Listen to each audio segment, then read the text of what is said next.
Hello guys, कैसे हो आप सभी लोग। आपके अपने यूट्यूब चैनल लर्निंग स्किल पर आपका स्वागत है। आज हम देखने वाले हैं कालीबंगा सभ्यता कहाँ स्थित है, किस काल में इस सभ्यता का स्टार्टिंग हुई, कब मतलब कि इसका अर्थ क्या है, सर्वप्रथम जानकारी किसने दी, उत्खननकर्ता कौन है, इसका संग्रहालय कहाँ स्थित है। तो ये चीज़ हम देखने वाले हैं। सबसे पहले हमारा ध्यान जाता है कि यह सभ्यता है कहाँ कहाँ है। तो यह हनुमानगढ़ में है, घग्गर नदी के किनारे है। कार्बन सीपत्ति द्वारा इसका काल है 2350 ईसा पूर्व से 1750 ईसा पूर्व। फिर हम देखते हैं इसका अर्थ क्या है। तो सिंधु सभ्यता का ये शब्द है जिसका अर्थ है काले रंग की चूड़ियाँ। क्या है? काले रंग की चूड़ियाँ हैं। फिर हम देखते हैं इसकी सर्वप्रथम जो जानकारी किसने दी। तो लुइस पी तेसीटोरी जी ने इसकी सर्वप्रथम जानकारी दी है। क्या नाम है? LP तेसीटोरी या लुइस पी तेसीटोरी। फिर उत्खननकर्ता कौन है? तो यहाँ पर सबसे पहले उत्खनन करता है अमलानंद घोष। कौन है? अमलानंद घोष है। फिर कब किया? तो 1952 में। कब किया? 1952 में। फिर आता है बीके थापर, जो जिन्होंने बाद में उत्खनन का कार्य किया। उसमें बीके थापर और बीवी लाल आते हैं। बीके थापर मतलब कि बालकृष्ण थापर, और बीवी मतलब कि ब्रजवासी लाल। इन्होंने उत्खनन का कार्य 1961 से 1969 में किया। फिर हम देखते हैं कि कालीबंगा सभ्यता स्वतंत्रता के पश्चात पहला उत्खनन कार्य किया गया था। यानी कि स्वतंत्रता के बाद में पूरे भारत में जिस सभ्यता का सबसे पहले उत्खनन हुआ वो बंगा सभ्यता थी।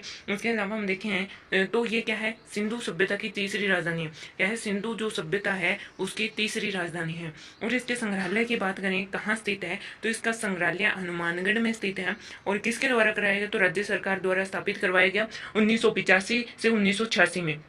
फिर इसे एक कांस्य युगीन सभ्यता भी हम कहते हैं। कालीबंगा को क्या कहते हैं? कांस्य युगीन सभ्यता भी हम इसे कहते हैं। यह हमारी कालीबंगा की सामान्य जानकारी होगी, जिसमें कहाँ, काल, अर्थ क्या है और जानकारी किसने दी, उत्खनन करता कौन है और संग्रहालय कहाँ स्थित है, हमने देख लिया। अब देखते हैं इसकी विशेषताएं देखें तो इसमें हम देखते हैं सबसे पहले कि इसमें क्या क्या पॉइंट है। इसमें बहुत सारे पॉइंट यहाँ पर हमको देखने को मिलते हैं, जैसे कि कालीबंगा में जुते हुए खेतों के साक्ष्य मिले हैं। यानी कि जो जोते हुए खेत हैं उनके साक्ष्य मिले हैं। यहाँ पर दो प्रकार की फसलें एक साथ होने का प्रमाण मिला है, जैसे गेहूं और जौ।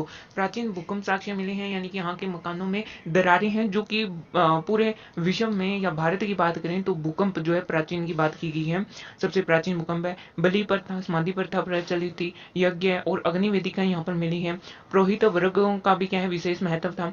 देवी देवताओं और मतलब की मूर्ति पूजन का साक्ष्य नहीं था। क्या है? साक्ष्य नहीं था। स्वास्तिक चिन्ह यहाँ पर प्राप्त हुए हैं, जो कि वास्तु दोष को दूर करने के लिए जो कि इस्तेमाल किया जाता है। मेसोपोटामिया सभ्यता के समकालीन यहाँ पर समकालीन बताया गया है इस सभ्यता को। क्यों? क्योंकि यहाँ के बर्तन उससे मिलते जुलते हैं। फिर यहाँ पर प्रिय जानवर क्या है? कुत्ता है, जो कुत्ते को क्या है? प्रिय जानवर के रूप में रखा जाता है।